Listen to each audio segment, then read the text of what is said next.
It was one of those gray, rainy afternoons when the world feels heavy, like the clouds themselves are weeping for something unseen.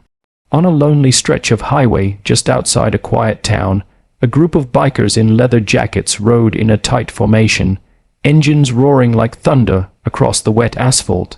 The leader of the group, a broad-shouldered man with a silver beard and kind eyes named Mason, had seen many strange things on the road in his lifetime, but nothing could have prepared him for what was about to happen that day.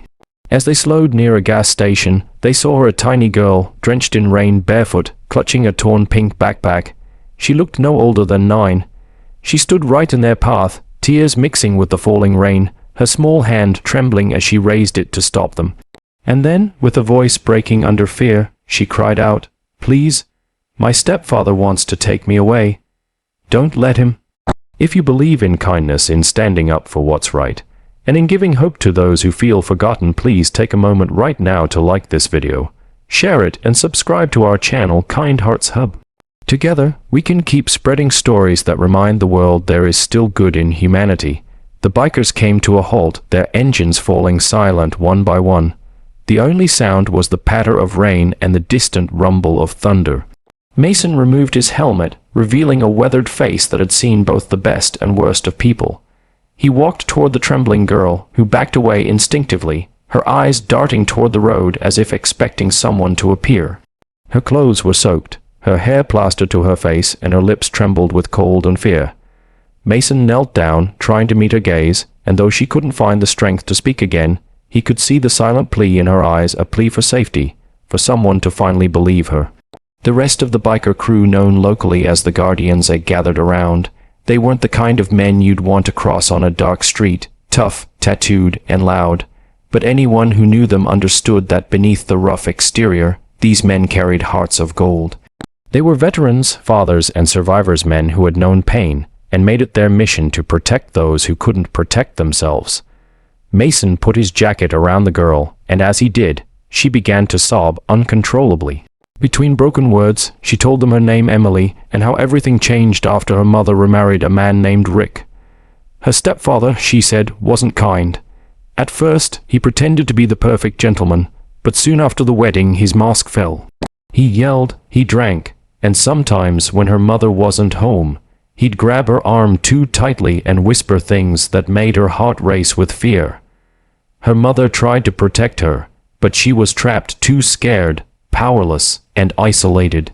Then, just a day ago, Emily overheard her stepfather arguing on the phone, threatening to take her somewhere far away, so her mother could move on. Terrified, she ran. She didn't know where to go, only that she needed to find someone who would listen, someone who might help. Mason's jaw tightened as he listened. He looked at the others, and in that silent exchange between men who had fought real battles, a decision was made. They weren't going to let this little girl vanish into the hands of someone who wanted to hurt her. One of them, a younger biker named Cole, took out his phone and called local authorities while Mason comforted Emily, promising her that she was safe now. But as fate would have it, things were about to take a darker turn. Minutes later, a rusted black truck screeched to a stop at the edge of the gas station. A man stepped out, tall, angry, and reeking of alcohol. His eyes locked on Emily instantly. "You come here right now," he yelled, his voice booming over the rain. The bikers stood between him and the girl without hesitation, forming a wall of leather and steel. The man's face twisted with rage. He shouted that Emily was his stepdaughter and that she was coming home now. Mason didn't raise his voice. He simply said, "Not today." The standoff felt like something out of a movie, the kind that makes your heart pound and your palms sweat. Rain poured down, lightning cracked in the distance, and for a moment, everything froze. The man took a step forward, but the roar of engines suddenly filled the air again. More bikers appeared from the highway, men and women who had heard Mason's emergency call over the radio. Within minutes, nearly 24 bikers surrounded the station, headlights blazing like a wall of light. The man faltered, his bravado crumbling under the weight of the sight before him. The police arrived moments later, and Emily clung to Mason's arm as her stepfather was taken into custody. screaming empty threats that were drowned out by the sound of revving engines.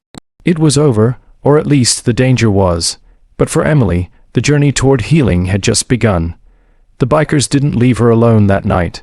They took her to a local diner, where they ordered her warm soup, hot chocolate, and a blanket.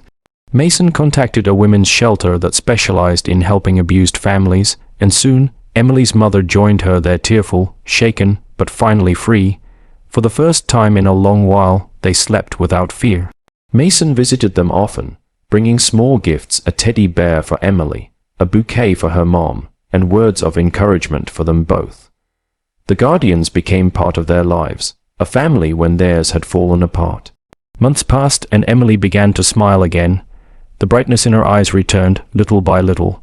She started drawing, and one of her sketches was of a group of bikers surrounding a tiny girl in the rain, protectors, not strangers. When Mason saw it, he couldn't hold back tears. "You're stronger than most people ever will be," he told her softly. She smiled and replied, "You taught me that heroes don't always wear capes. Sometimes they ride motorcycles." Years later, Emily grew into a young woman with a purpose. She went on to study social work, determined to help other children like her, those who needed someone to believe them, someone to protect them when no one else would.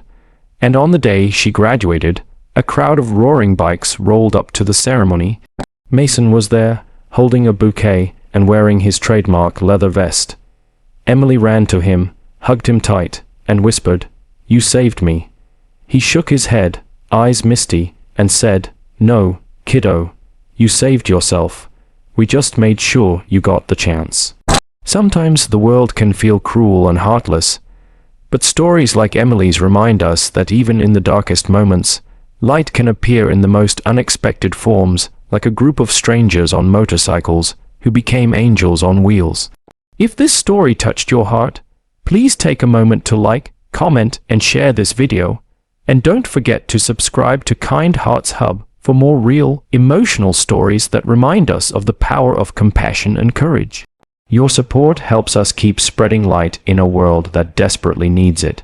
Special request: if you believe kindness can change lives, please comment below with the words, "Kindness still exists."